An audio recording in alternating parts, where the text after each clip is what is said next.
minasyaitonirrajim. Bismillahirrahmanirrahim. Alhamdulillahi alamin. Arrahmanirrahim. Maliki yaumiddin. Iyyaka na'budu wa iyyaka nasta'in. Ihdinas siratal mustaqim. Siratal ladzina an'amta 'alaihim. Ghairil maghdubi 'alaihim waladdallin. Asyhadu an la ilaha illallah wahdahu la syarikalah wa asyhadu anna Muhammadan abduhu wa rasuluh. Allahumma shalli ala nabiyyina Muhammadin wa ala alihi wa sallim. Amma ba'du, ayyuhan nas, usikum wa iyaya bitaqwallah faqad fazal muttaqun. Sidang Jumat yang saya hormati, dalam rangka wasiat bitaqwa pada saat ini kita masih berbicara tentang bunyal Islam ala khamsin, khususnya masalah sholat dilihat dari segi teknik dan konten, dilihat dari cara pelaksanaannya, kaifiyat berikut dengan material. Jadi kalau bunyal Islam ala khamsin diantaranya sholat itu dibangun atas 5, berarti 5 cara pembangunan. Syahadati alla ilaha illallah wa iqamis sholat wa ita'iz zakat wa saum wa hajj.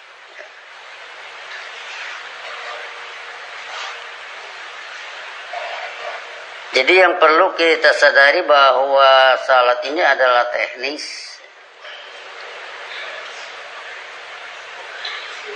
bukan kontennya.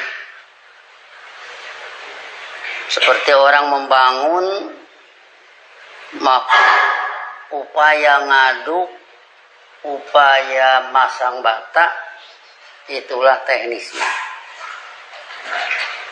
Bedakan antara masang bata dengan batanya sendiri.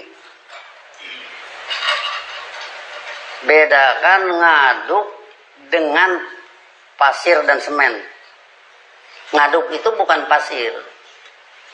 Ngaduk itu bukan semen. Semen itu bukan ngaduk. Jadi sinilah yang perlu kita perhatikan dan pada saat ini kita pertajam. Jadi artinya bahwa sholat itu adalah teknis membangun yang kita sudah urai sama dengan memindahkan. Membangun itu bukan membikin tapi memindahkan. Pasirnya sudah Allah bikin, semennya sudah dibikin di pabrik, yang itu juga dari alam juga ciptaan Allah.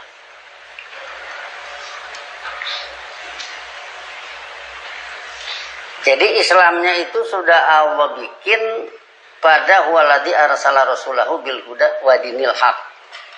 Sudah ada di Quran, kemudian menjelma menjadi sunnah Rasul. Nah, problemnya kalau itu tidak dipindahkan, tidak ada muslim yang hidup dengan dinul Islam. Ada pembicaraan sholat, tapi mungkin sholatnya juga ada teknisnya, tapi tidak ada yang pindah. Misalkan begitu ihdinas siratal mustaqim, itu tidak pindah. Siratal mustaqim yaitu kehidupan para rasul, alladzina an'amta 'alaihim. Nah, kehidupan ini tetap di Rasul, tidak pindah ke orang yang sholat sekarang. Jadi itu artinya ada teknis, konten tidak ada. Ada teknis, materialnya tidak pindah. Sehingga dengan demikian maka kalau kita ngomentari sholat dilihat dari awalu ma yuhasabu bil amdu yaumal qiyamah as-sholat, yang pertama-tama dihisab pada yaumul qiyamah adalah sholat, sehingga in soluhat soluha sairu amalihi wa in fasadat fasada sairu amalihi. Jika sholatnya mulus, muluslah seluruh laku perbuatan. Apabila sholatnya rusak, rusaklah seluruh laku perbuatan.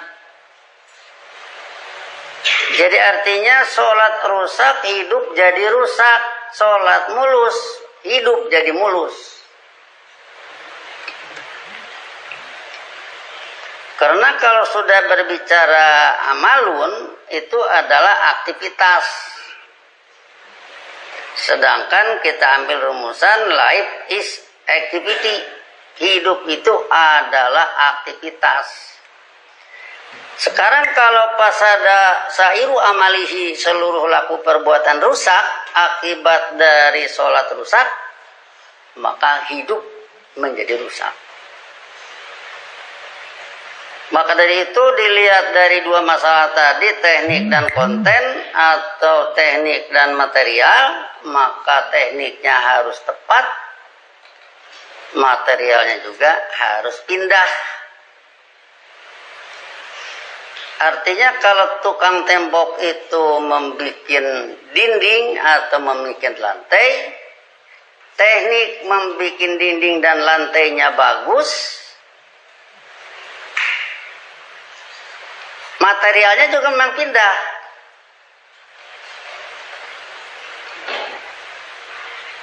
Artinya pasirnya pindah, semennya pindah, yang sudah diaduk dipasang oleh ahli. Jadi teknis berikut material sudah sekaligus ada di dalamnya.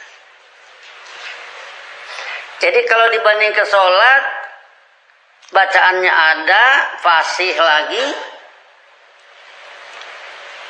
Kemudian orang si pengucap itu ngerti bahwa yang diminta pada ihdinas siratal mustaqim itu kehidupan para rasul yang begitu hebat, begitu makmur, begitu cerdas, begitu adil, begitu lebih dari segala keunggulan.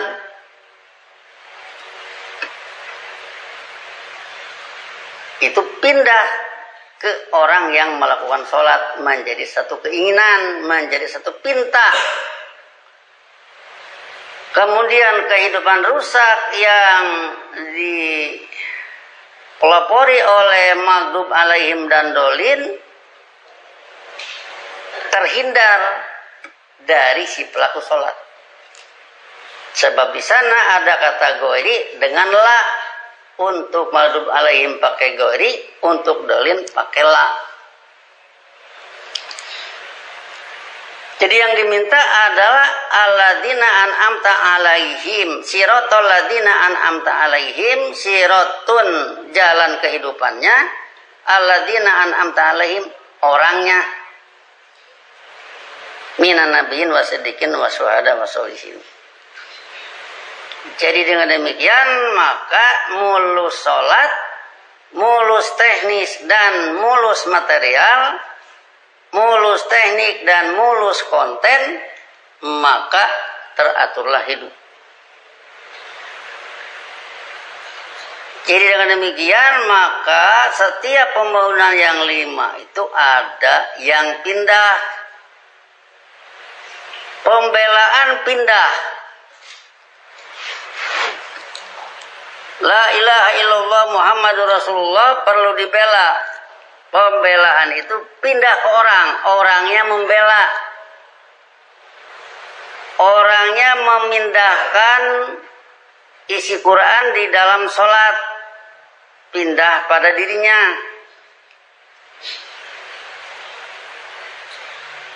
Kesabaran pindah. Ekonomi sistem zakat pindah. Global Unity pindah. Persatuan dunia. Di dalam haji,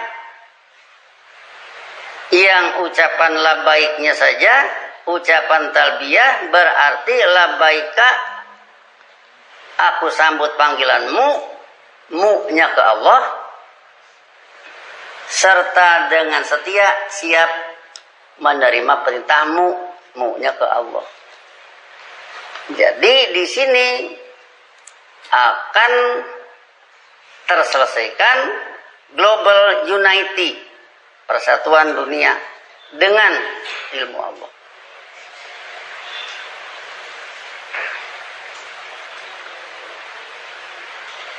Kita harus melihat lebih jauh, misalkan apa yang terjadi dengan sunnah Nabi Musa. Sunnah Nabi Musa kalau kita lihat dari sudut surat Yunus surat 10 ayat 90, di sana berbunyi wajawazna bi bani Israil al-bahr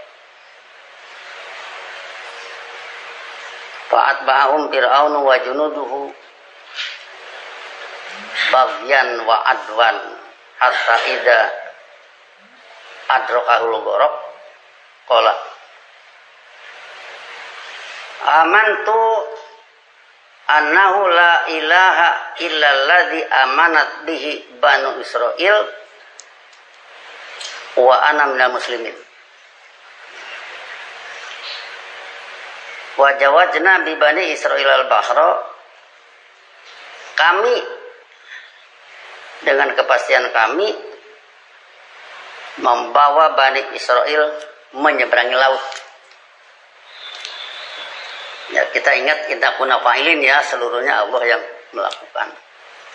Bani Israel Allah bawa nyebrang laut merah. Fa'at ba'ahum fir'aunu wa junuduhu, selanjutnya Fir'aun dan bala tentaranya mengejar mereka. Bagian wa adwan, sebagai laku perbuatan atau untuk melakukan satu kedoliman dan melakukan satu penyerangan, penindasan kepada mereka. Apa yang terjadi? Hatta idza adrakahul gharq, hingga apabila cerita Fir'aunnya ya, hu-nya yang dibawa cerita hu-nya ini. Hatta idza adrakahul gharq, hingga apabila dia hampir tenggelam, yang kita istilahkan diterkam laut merah. Qala, dia menyatakan amantu annahu la ilaha illalladzi amanat bihi banu Israil. Kita terjemahkan amantu ini berpandangan bersikap ya, karena Fir'aun sudah didakwahi Nabi Musa.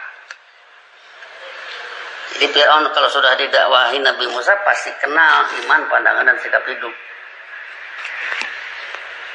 Cuman pengakuan ini sayangnya dalam keadaan sudah hampir ajalnya tiba, sudah diancam gelombang laut merah. Omongannya amantu annahu la ilaha illalladzi amanat bihi bani Israil. Aku berpandangan bersikap bahwa tidak ada yang diabdi kecuali yang Bani Israel hidup mengabdi dengannya. Wa ana minal muslimin. Aku bagian dari orang yang hidup dengan dinu Islam. Itu pernyataan Fir'aun. Tapi dengan pernyataan ini kita jangan menghitung bahwa Fir'aun ini husnul khotimah. Sebab setelahnya ayat berbunyi al-an wa qad aswaita qablu wa kunta minal mufsidin. Sekarang kamu ngomong begitu. Dulu telah mendurhakai sunnah Rasul. Dulu telah menjadi perusak kehidupan. Fal yauma nunajjika bi badanika. Oke. Pada saat ini aku selamatkan, tapi badanmu saja. Litakuna ayatan linnasi wa kan aksarun nasi an ayatina laghafilun. Ini berarti bukan husnul khotimah ya. Sebab Allah tidak merespon dengan pernyataan itu.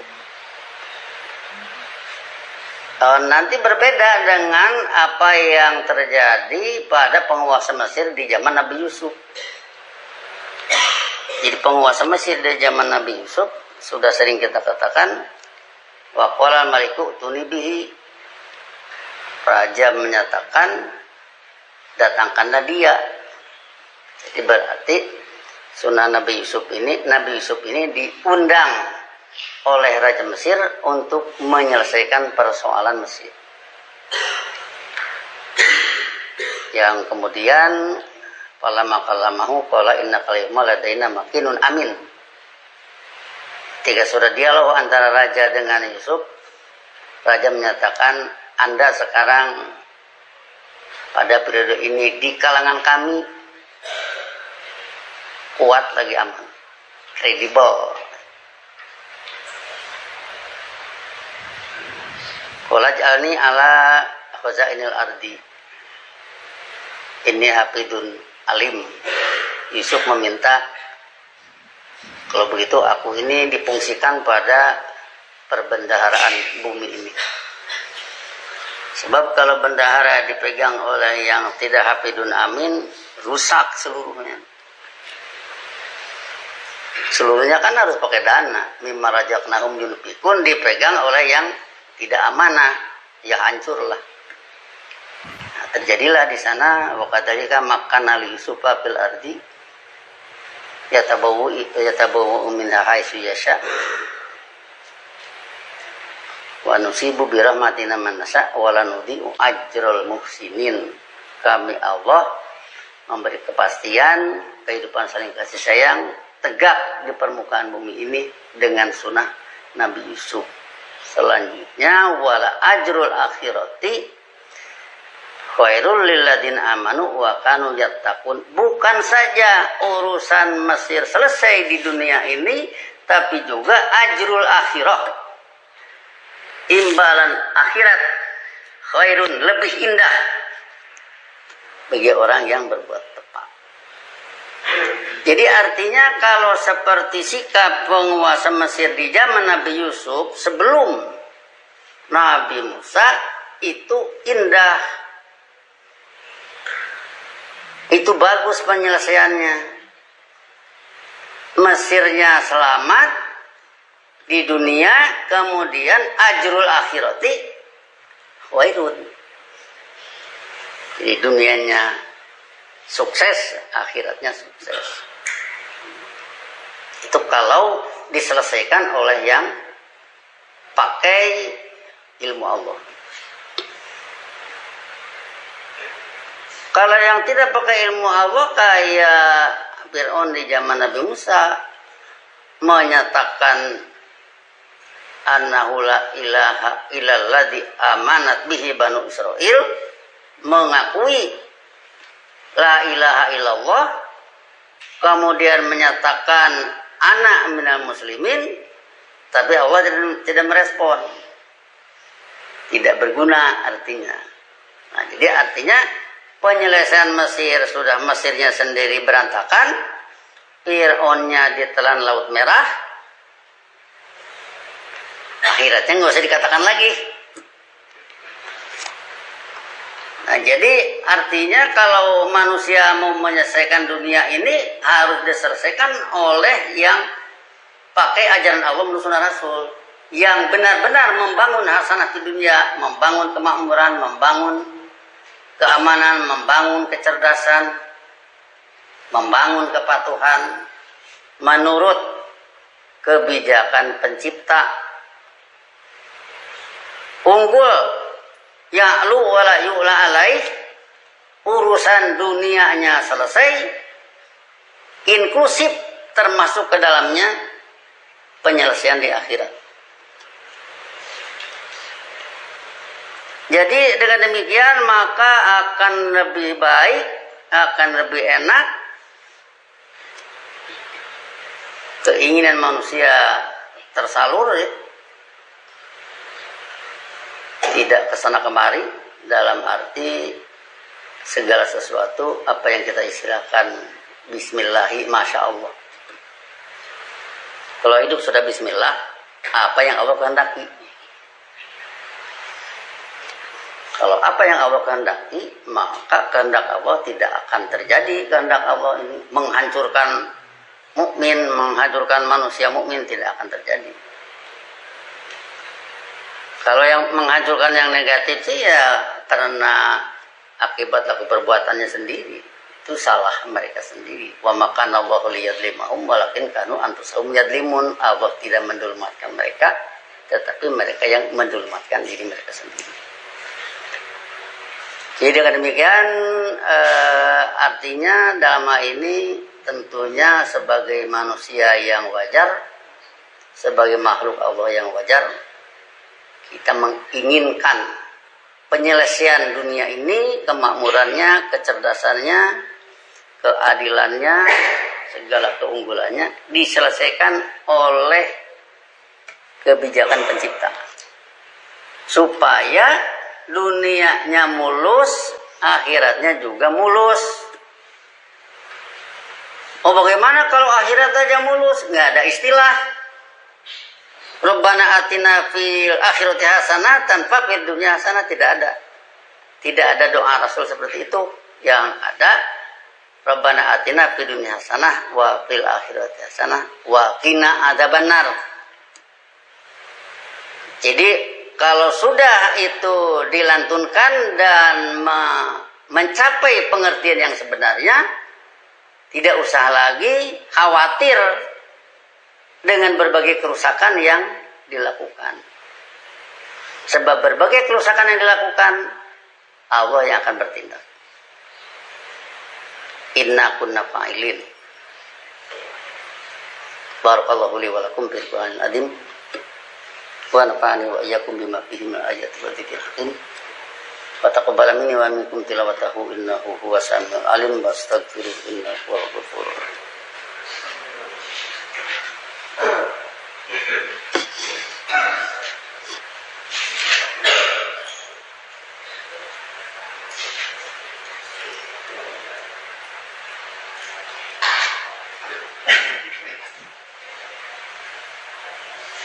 Alhamdulillahilladzi nazzala al-furqana ala 'abdihi liyakuna lil 'alamin nadhira. Asyhadu an la ilaha illallah wahdahu la syarika lah wa asyhadu anna Muhammadan abduhu wa rasuluh. Allahumma shalli ala nabiyyina Muhammadin wa ala alihi wasallim. Amma ba'du, ayyuhan nas usikum wa iyaya bittaqwallah faqad fazal muttaqun. Kalau kita berbicara salat, tentunya nggak usah jauh-jauh. Al-Baqarah ayat 3 itu sudah menjadi badal, pengganti dari muttaqin, yaitu alladzina yu'minuna bil ghaibi wa yuqimuna sholata wa mimma razaqnahum yunfiqun. Jadi bagi mereka yang berpandangan bersikap hidup perihal gaib, masalah gaib banyak, di antaranya tegaknya hasanah di dunia juga gaib. Artinya Allah tidak ceritakan kapan itu terjadi. Sehingga semua pihak yang merasa ingin ikut ke sana, ingin masuk ke sana, mereka mengusahakan yuqimuna sholat, menegakkan sholat. Ya sholat yang kita katakan tadi, sholat yang teknis dan kontennya mulus, yang itu harus dilakukan eksplorasi ayat. Kita melakukan eksplorasi ayat, mudah-mudahan makbul indallah sampai kepada pengertian yang sebenarnya. Kita ambil di sini doa Nabi Ibrahim yang pada surat Ibrahim ayat 37. Rabbana inni askantu min dzurriyyati biwadin ghairi dzar'in, wahai pembimbing kami, sesungguhnya aku, wahai pembimbingku, sesungguhnya aku, wahai pembimbing kami, sesungguhnya aku menempatkan sebagian dari keturunanku di suatu lembah yang tidak bertanam tumbuh, inda baitikal muharram, di baitul haram Anda. Rabbana liyuqimus sholat, wa kami hendaknya mereka menegakkan sholat. Faj'al afidatan minan nasi tahwi ilaihim, maka bikinlah hati manusia cenderung pada mereka. Warzuqhum minas samarat, serta berilah mereka faktor penunjang berupa panen. La'allahum yashkurun, mudah-mudahan mereka bersikap syukur. Jadi Nabi Ibrahim menempatkan keturunannya di lembah yang tidak bertanam tumbuh, di Baitul Haram, dengan harapan mereka menegakkan sholat. Tentu sholat yang kita katakan tadi baik teknis ataupun kontennya mulus, sehingga laku perbuatan mereka mulus. Laku perbuatan mereka mulus, laku perbuatannya indah dipandang orang, tidak bikin resah, membuat harapan hidup, sehingga afidatan minan nasi tahwi ilaihim, hati manusia cenderung pada mereka, tertarik pada mereka, ingin hidup kaya itu. Maka di sini sebagai satu peringatan pada diri kita, lakukanlah sholat, teknisnya tepat, kontennya terus tingkatkan, isi. Konten itu adanya di ayat Quran. Itu terus tingkatkan, kemudian implementasikan, terapkan di dalam amalun bil arkan, dalam hidup yang dikatakan tadi. Soluha sairu amalihi, muluslah seluruh laku perbuatan. Di sini tentunya nanti akan jadi manfaat bagi dirinya sendiri, akan jadi manfaat bagi keluarganya, akan jadi manfaat bagi lingkungan masyarakat, bangsa dan manusia. Di sini kalau kita selalu berbicara qiraatul imam, qiraatul makmum, bacaan imam menjadi bacaan makmum. Apa yang imam baca itu ayat Quran. Ini pindah ke makmum. Jadi ayat Quran itu ketangkap oleh imam menjadi laku perbuatan dia, ketangkap oleh makmum menjadi laku perbuatan mereka, masyarakat yang hidup dengan hudal linnasi. Itu yang terjadi. Oh, ini susah katanya, marilah kesusahan kita pecahkan. Kalau selalu berbicara susah nggak ada ujungnya, marilah kita pecahkan selama masih hidup. Oh, bagaimana saya sudah tua, sudah kepalang tanggung ini? Nggak apa-apa, apa bisanya. Oh, bagaimana kalau yang muda? Itu sangat diharapkan. Sebab kita mengharapkan baik diri kita, keluarga kita, masyarakat kita, bangsa kita, dan manusia sedunia ini bisa diselesaikan urusan hidupnya dengan kalamul khaliq, dengan ucapan pencipta. Silahkan yang lain mengemukakan berbagai kitab, tapi kita tetap menuntut kalamul khaliq, ucapan pencipta. Ucapan pencipta matahari, ucapan pencipta bumi, ucapan pencipta manusia. Oh, ini juga baik katanya, ini kata-kata mutiara. Oke lah, itu juga ada kebaikannya. Tapi tetap yang kita cari itu kalamul khaliq, supaya bisa menyelesaikan, ia indah, ya menyelesaikan semua persoalan. Nah, disinilah maka kita merintis ayat-ayat Quran, kita pecahkan tentang sholat, tentang itu ini. Misalkan kaumnya Syu'aib yang anti Syu'aib, qalu ya Syu'aibu as-sholatuka ta'muruka natruka ma ya'budu abauna aw anaf'ala fi amalina ma nasya. Mereka menyatakan, wahai Su'aib, apakah sholat anda menyuruh anda agar kami meninggalkan apa yang nenek moyang kami perbuat, apa yang nenek moyang kami abdi, atau sholat anda menyuruh anda agar kami meninggalkan kebiasaan kami memperlakukan harta benda kami menurut apa yang kami kehendaki. Itu dibaca misalkan oleh imam, ketangkap oleh makmum, imamnya sendiri hidup seperti anjuran sholatnya Su'aib sama dengan sholatnya Nabi Muhammad. Orang-orang juga hidup dengan anjuran sholatnya Nabi Su'aib sama dengan sholatnya Nabi Muhammad, sama dengan sholatnya kita. Itu sama dengan penyelesaian persoalan oleh ilmu. Tapi kalau itu tidak masuk dan tidak ketangkap, maka sekali lagi teknis ada, konten yang tidak ada. Tentunya ini satu kekurangan yang sangat banyak yang harus kita selesaikan sedikit demi sedikit dengan ilmu Allah, sehingga persoalan hidup ini bisa selesai. Allahumma sholli ala Nabi Muhammad wa ala alihi wasallam. Rabbana la tuzigh qulubana ba'da idh hadaitana wa hab lana min ladunka rahmatan innaka antal wahhab. Rabbana hab lana min azwajina wa dhurriyyatina qurrata a'yun waj'alna lil muttaqina imama. Rabbana innana sami'na munadiyan yunadi lil iman an aminu bi rabbikum fa amanna. Rabbana faghfir lana dhunubana wa kaffir 'anna sayyi'atina wa tawaffana ma'al Allahumma inna ala dzikrika wa syukrika wa husni ibadatika. Rabbana atina fid dunya hasanah wa fil akhirati hasanah wa qina adzabannar. Ibadallah, innallaha ya'muru bil adli wa ihsan wa ita'i dzil qurba wa yanha 'anil fahsya'i wal munkar wal baghi ya'idukum la'allakum tadhakkarun. Fadhkurullaha yadhkurkum wad'uuhu yastajib lakum. Waladzikrullahi akbar. Wassalamualaikum warahmatullahi wabarakatuh.